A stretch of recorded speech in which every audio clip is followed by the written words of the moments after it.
لو بتفكر تعمل هوليوود سمايل استنى دقيقة، لأن في ناس كتير فاكرين إن الفينيرز والهوليوود سمايل هما نفس الحاجة، وده مش صح لأن في ناس بتعمل الحاجة الغلط لحالتها وفي الآخر بيرجعوا يندموا. في الفيديو ده تعالوا نعرف امتى نعملها وإيه مميزاتها وإيه عيوبها، ويلا بينا. الفينيرز بتبقى قشور رفيعة جدا زي ما انتوا شايفين، بتتحط على السنة واحنا بنبقى مختارين اللون والحجم، وبتبقى معمولة من نوعين، يا إما كومبوزيت يا إما بورسلين. اما بقى الهوليوود سمايل فهي مش اسم حاجه معينه، دي النتيجه النهائيه اللي احنا بنوصل لها، واللي ممكن تكون مكونه من حاجات كتير قوي اتعملت في السنان. وعشان كده الهوليوود سمايل احنا بنوصل لها باكتر من طريقه. اول واحده ان احنا ممكن نعمل الفينيرز العاديه اللي احنا اتكلمنا عليها، او نعمل كراونز يعني تركيبات لكل الاسنان، او نعمل تقويم اورثو، او حتى ممكن نعمل تبييض للاسنان. كل الحاجات دي ممكن تؤدينا الهوليوود سمايل في الاخر. طيب امتى بنعمل الفينيرز؟ لو في تصبغات في الأسنان بطريقة رهيبة، أو حتى لو في تشققات في الأسنان مش عارفين نعالجها، أو حتى مثلا لو في فراغات بين الأسنان، أو لو احنا عايزين بس نحسن الابتسامة بتاعتنا. دي اهي الفينيرز بتتركب. مهم جدا نأكد ان احنا لو عندنا تسوس في الأسنان أو حتى مشاكل في اللثة لازم نعالجها الأول قبل ما نبتدي نعمل الفينيرز. او لو حد حتى مثلا بيجز على اسنانه او عنده اي مشاكل في اسنانه لازم نحلها الاول قبل ما نعمل اي حاجه في السنان. اول حاجه بنعملها وهي ان احنا بنبتدي نبرد السنان بالشكل دوت. دي اداه بنبدا ان احنا نعمل بيها زي جروفز كده او زي حاجات كده نعلم بيها، بس عشان لما نيجي نصغر السنه نصغرها بقدر محسوب مش اي حاجه وخلاص، وده مهم جدا. بعد كده بنبدا ان احنا نعلمها بقلم رصاص، وبعد كده بنبدا ان احنا نشيل من السنان لغايه ما قلم الرصاص ده يختفي خالص، عشان نبقى حاسبين الكمية اللي احنا هنعملها كويس. طبعا احنا في بعض الحالات او معظمها بنشيل قدر صغير جدا من الاسنان، احنا مش عايزين نصغرها قوي زي اللي احنا بنشوفه ده خالص.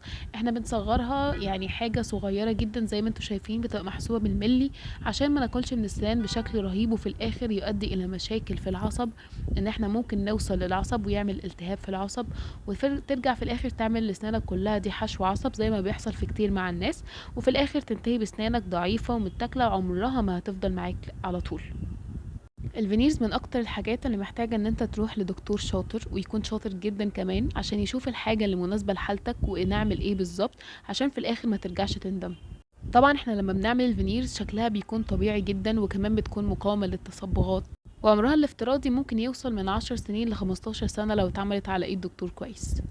وطبعا بناخد شيد الاسنان عشان نشوف سنانك ونشوف اللون اللي انت عايزه بالظبط، بيبقى معانا كده سات فيها الوان كتير، بنبدا ان احنا نطبقها جوه الفم ونشوف اللون اللي انت بتفضله، وممكن برضو تشوفها قدام المراية وكل حاجة. بعد كده بناخد مقاس ونوديه للمعمل.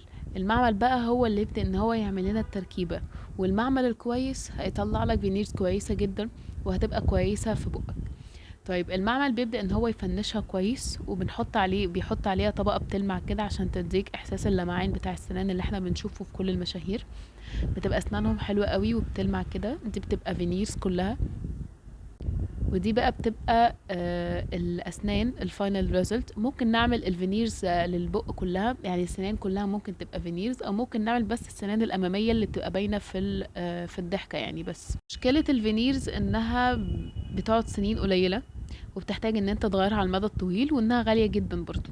ده غير ان انت لو بتجز على اسنانك او عرضت الفينيرز دي لضغط عالي ممكن تتكسر، او حتى اللزق بتاعها يفك. عشان كده لو عملنا فينيرز لازم كويس جدا نغسل سنانا مرتين في اليوم، ونستخدم خيط سنان، ما نستخدمهاش خالص زي ان احنا نكسر مكسرات او نعمل اي حاجه ببقنا خالص.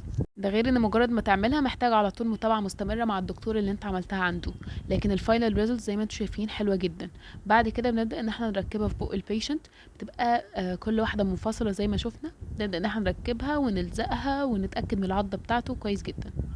لو الفيديو عجبكم ما تنسوش تعملوا اشتراك في القناة وتفعلوا زر الجرس عشان يوصلكوا كل جديد، وتعملوا لايك. ولو حابين اي فكرة فيديو المرة الجاية اكتبولي في الكومنتس وانا هعملها لكم. ولو مهتمين بصحة ونظافة اسنانكم واي حاجة متعلقة بالاسنان، سواء انت واحد مهتم باسنانك وعايز تعرف تفاصيل اكتر، او طالب في كلية طب اسنان ومحتاج تفاصيل، ما تنسوش تشتركوا في القناة وتتابعوني.